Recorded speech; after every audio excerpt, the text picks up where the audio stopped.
Amici rossoneri, è il momento di scendere in campo, perché è tornato il Fanta dei milanisti. In palio ogni giornata ci sono maglie ufficiali del Milan, buoni Amazon da 100 euro e, tra i premi finali, iPhone 16, MacBook Pro 14 pollici e molto altro.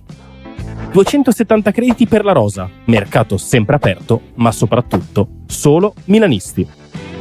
Sfida gli speaker di Radio Rossonera e gli altri ascoltatori. L'iscrizione costa solo 19,99 € per tutta la stagione. Vai su fantalgoritmo.it/Radio Rossonera e affrettati, perché in caso di spareggio vince chi si è iscritto prima.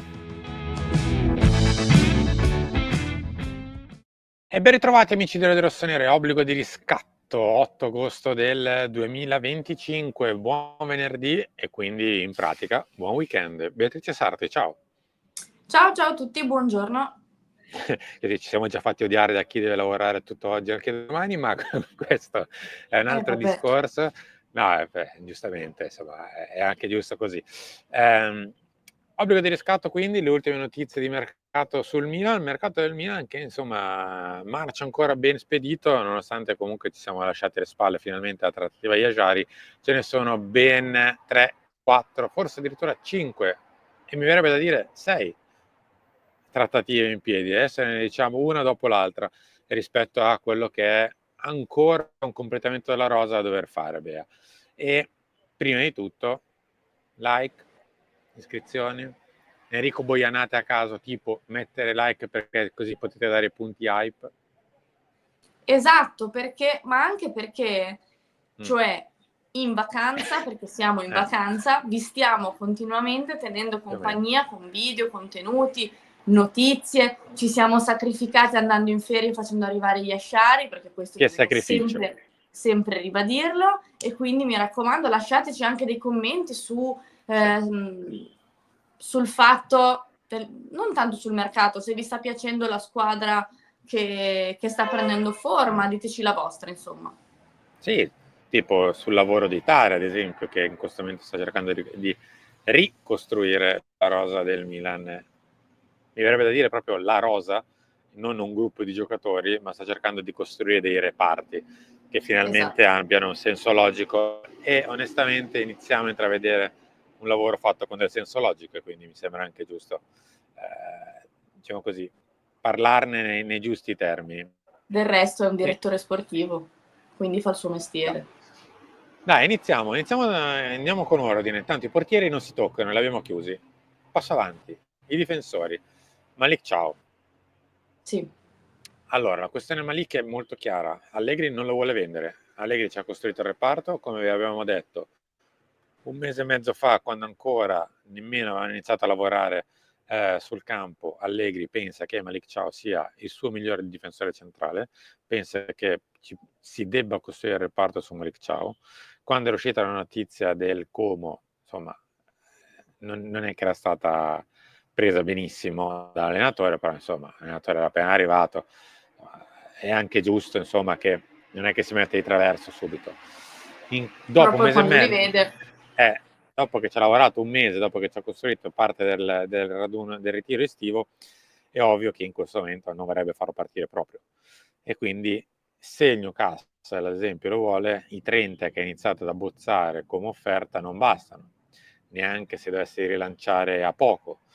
Servono intorno ai 40, forse intorno ai 40 il Milan si siede anche al tavolo e ne parla per una questione di titolo definitivo. Tra l'altro dopo un mese si sarebbe passati da 25 a 40, questo per far capire che quei 25 là erano una boiata da accettare, tra parentesi, perché poi passiamo sempre per i cattivi di turno, perché quei 25 lì erano una boiata ai tempi, tra parentesi. Vabbè. Ma guarda, io su Malik vi leggo anche molto nei commenti, ma come fate a dire che è il migliore, eccetera, eccetera. A parte che credo che lo dica il mercato, ma soprattutto in questo momento lo dica Allegri, che è più importante di tutti noi messi insieme perché è l'allenatore del Milan. Ma mi rendo conto che nella storia del Milan ci sono stati difensori ben più forti di Malik Thiaw, però se mettiamo due piedi sulla terra e nella realtà in questo momento, vedendo la situazione, è normale che Allegri non voglia vendere Malik Thiaw. È anche vero che Malik ha attraversato, così come Tomori, così come Gabbia, in parte anche Pavlovic, gli ultimi anni in cui giocare nella difesa del Milan non penso sia stato proprio la cosa più semplice da fare. No, però devo dire, per onestà, l'anno scorso insomma, non ha fatto un grandissimo campionato, per essere onesto. 2 anni fa invece aveva iniziato molto bene, sì, con Pioli, poi insomma è andato incontro ai tantissimi infortuni muscolari che avevamo con Pioli, e lui c'è pure cascato per quanto riguarda il tendine ed è stato operato, cioè, sì, tra parentesi, non è che è stata proprio una roba facilissima da gestire. una passeggiata. Però, detto questo, si può giocare a calcio anche senza Mike, ciao. Non è Certo. che stiamo perdendo né Thiago Silva, né Nesta, né Maldini, né Baresi, nessuno di questi. Stiamo perdendo un ottimo centrale, un buonissimo prospetto, che per caratteristiche l'allenatore ritiene il migliore della rosa. Ovvio che se arriva una offerta a 40, forse anche di più, e allora sì, ti puoi anche sedere, insomma, non è diritto di lesa maestà.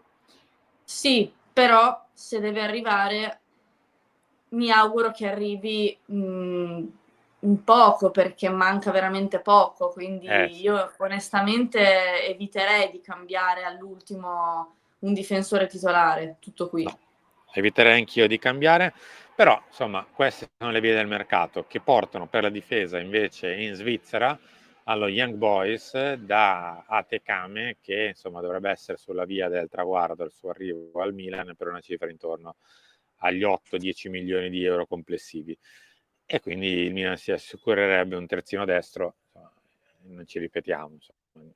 Se magari ci avete visto contenti per Yajari, ci vedrete adesso tra poco contenti di parlare di una punta piuttosto che dell'altro, ci avete visto magari un pochino più contenti ad esempio di Luka Modric o di altri acquisti che sono arrivati eccetera, di Atekame diciamo che sospendiamo il giudizio, dai. Titubanti. Sì, lo vediamo all'opera prima, va? Per essere gentili, per non dire che ci lascia qualche perplessità, ecco. Perché è veramente molto acerbo, molto verde, e forse quando sono così non sai nemmeno se è una questione di tempo o semplicemente una questione di Livello. capacità, esatto, che poi hanno un certo limite, un certo tetto. Quindi, insomma, onestamente mi sarei aspettato nel caso un terzino un po' più pronto.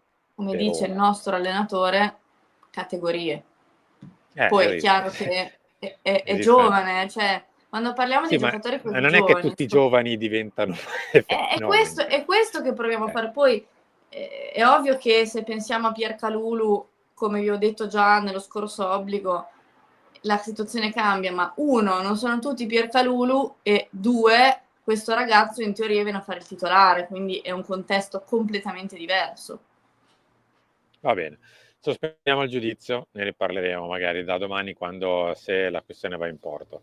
A proposito di giovani, facciamo un passo avanti, andiamo sul centrocampo tre quarti. Parliamo di Mattia Liberali, che era praticamente cosa fatta al Catanzaro una settimana fa. Il Catanzaro però non si è mai tolto dalla testa, nonostante interessamenti di altre squadre anche di Serie A e di altri dirigenti che hanno cercato di mandarli in altre squadre di Serie A. Vabbè, anche qua sospendiamo il giudizio, perché poi passiamo sempre per i cattivi. Cosa vuoi sospendere il giudizio? Qui il giudizio va è sempre bene. quello. Farsi una carrettata di fatti propri sul mercato non sarebbe una cosa buona e giusta. Insomma, se fai la D, fai la D. Lascia fare il DS a chi è capace. E non è un giochino. Il DS è un mestiere serio. Ci vuole capacità ed esperienza. Vabbè, morale, insomma, la questione Torino sembra essere andata un pochino in stand-by, e quindi insomma il Catanzaro, che è rimasto sempre lì con la testa sul ragazzo, potrebbe quindi portarselo a casa, nonostante comunque il Milan aveva tentato anche nelle ultime ore disperatamente di far rinsavire, diciamo così, il ragazzo, comunque di convincerlo per il rinnovo di contratto, ma insomma la mala gestione dell'ultimo anno e mezzo su di lui, di quelli che ad esempio volevano portarlo al Toro, insomma, ha fatto sì che il rinnovo difficilmente accadrà. Insomma, deve succedere Ma veramente un sai, miracolo. cioè quando vieni gestito male poi la tua fiducia verso chi ti ha gestito in quel modo va a zero, quindi non mi stupisco. La situazione di Mattia Liberali è stata veramente una situazione complessa, l'abbiamo visto anche durante l'anno, come è stato gestito, e il rapporto per il rinnovo, diciamo, l'abbiamo visto andare proprio verso la fine. Sì, diciamo che non c'è quasi mai stato, per il semplice fatto che non c'è mai stato, diciamo così, gestione del ragazzo, e quindi le parti non si sono quasi mai parlate, non nel senso vero e proprio del termine, ma nel senso che non erano mai state, diciamo così, su uno stesso piano, nel senso che si rimproveravano cose l'un l'altro, soprattutto la parte liberale, quindi se dovesse esserci un miracolo veramente così sarà nel caso del rinnovo, però sembra essere destinato appunto al Catanzaro.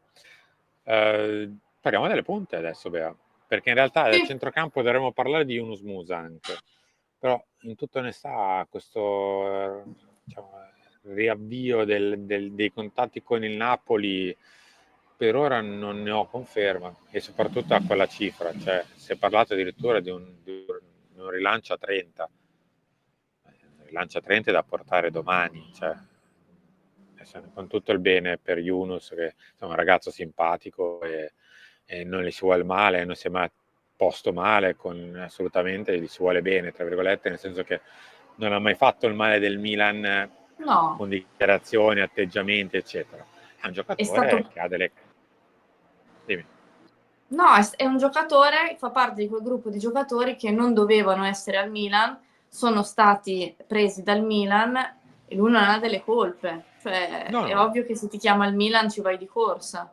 Probabilmente non era all'altezza del Milan, ma non ha delle colpe. Comunque è un ragazzo che si è sempre impegnato, ha dei limiti, quelli che abbiamo visto fino ad oggi. Poi gli auguro di diventare un giocatore molto più forte, molto più importante, però ad oggi non è un giocatore che può fare il titolare al Milan. No, è che probabilmente il Milan in un modo o nell'altro, magari se dovesse arrivare un'offerta, potrebbe anche cedere, perché sono tanti milioni. A quel punto però, se dovesse partire anche Bondo, ci ritroveremo con 5 centrocampisti e si riaprirebbe la questione del centrocampo, ma la lasciamo un attimo in stand-by perché non è caldissima la situazione, quindi ci spostiamo davanti, dove invece nelle ultime ore ci sono stati contatti diretti sia con gli agenti di Vlahovic, sia tramite intermediari con lo United per Højlund, intermediari di nostra conoscenza, Bea. Sì. Cioè Paolo Busardò. Sì, diciamo che è un agente molto attivo riguardo il mercato del Milan da un paio d'anni a questa parte.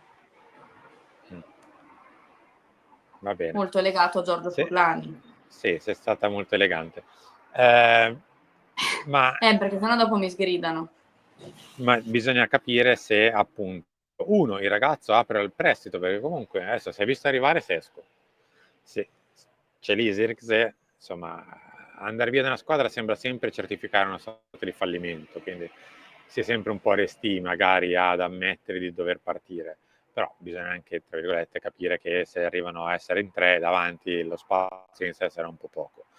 Morale, insomma, c'è la possibilità, perché invece lo United ha l'ipotesi di prestito oneroso con diritto nel caso, quindi non proprio gratuito, ma insomma è una buona opportunità di mercato per un giocatore che insomma ha dimostrato di saper valere, ma non è mai ancora definitivamente esploso.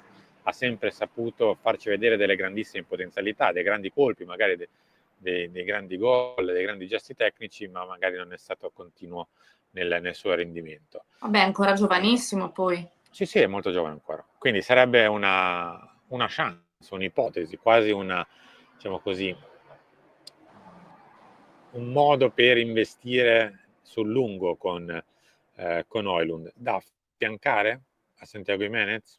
Da sostituire Santiago Jiménez se dovesse arrivare anche Vlahovic a quel punto?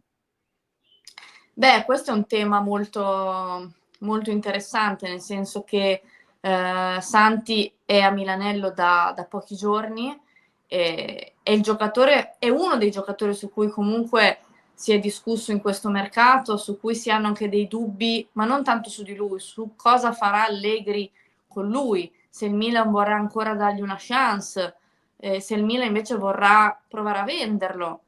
È chiaro che Højlund è un giocatore anche diverso, no? da Santiago Jimenez, però credo che sia da capire se il Milan vuole fare Jimenez, Højlund o se vuole fare Vlahovic, Højlund.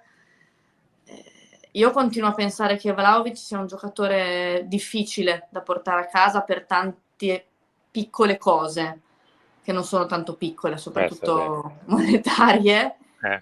E anche, sono anche in due momenti di carriera diversi, Vlahovic e Højlund. È vero che anche Højlund ha avuto delle difficoltà nella squadra in cui si trova, però la situazione è proprio diversa, sono due giocatori in due momenti di carriera differenti. Io aspetto di capire, tanto lo capiremo in qualche modo, cosa pensa Massimiliano Allegri di Menez, se è il giocatore giusto per quello che ha in mente, perché questo è quello che è da capire, se farà il titolare oppure se farà il titolare l'eventuale attaccante che arriverà. Diciamo che è uno snodo importante del mercato, perché fino ad ora vi abbiamo sempre detto Allegri non l'ha ancora visto, adesso invece è la prima settimana che l'ha visto, perché Santi è arrivato mi pare lunedì e quindi vedremo. Per chiudere, rimaniamo ai fatti. Con Vlahovic il discorso è avanti, credo, ormai siamo arrivati credo un mese e mezzo comodo, sì, forse addirittura 2, dandoci sempre l'appuntamento a metà agosto, quando le questioni punta della Juve, perché deve arrivare al caso anche quello Boani, e mercato del Milan, sistemando centrocampo e difesa, sarebbe poi venuta a maturazione la trattativa. È ovvio che bisogna andare a parlare con la Juve, con la quale insomma si è ancora parlato pochissimo di Vlahovic, si è più parlato con gli agenti e con gli intermediari della situazione, mentre con Højlund il discorso è più o meno partito da nemmeno una settimana, ma la questione potrebbe essere un pochino più semplice, perché la formula sarebbe accettabile per lo United, l'ingaggio è un ingaggio da 4 milioni, quindi non una roba insormontabile, anzi si può affrontare. Bisognerà nel caso convincere il ragazzo definitivamente a partire, quindi nel caso affrontare una nuova sfida, però insomma è un pelino più semplice trattativamente parlando, se esiste questo termine. Beh, siamo arrivati in chiusura, noi ci ritroviamo tra poco. Considerate sempre, quando io penso a Vlahovic, poi vi saluto, io penso a Vlahovic, penso sempre che se dovesse dimezzarsi lo stipendio, che è un passo enorme per un giocatore, dimezzarsi, prenderebbe come Leao. Cioè io lo inquadro sempre, lo inquadro sempre in questa situazione Vlahovic, per quello vi dico che è difficile, e non è scontato che un calciatore si dimezzi lo stipendio, Cioè, magari fa un passettino in avanti decurtandosi qualche milione.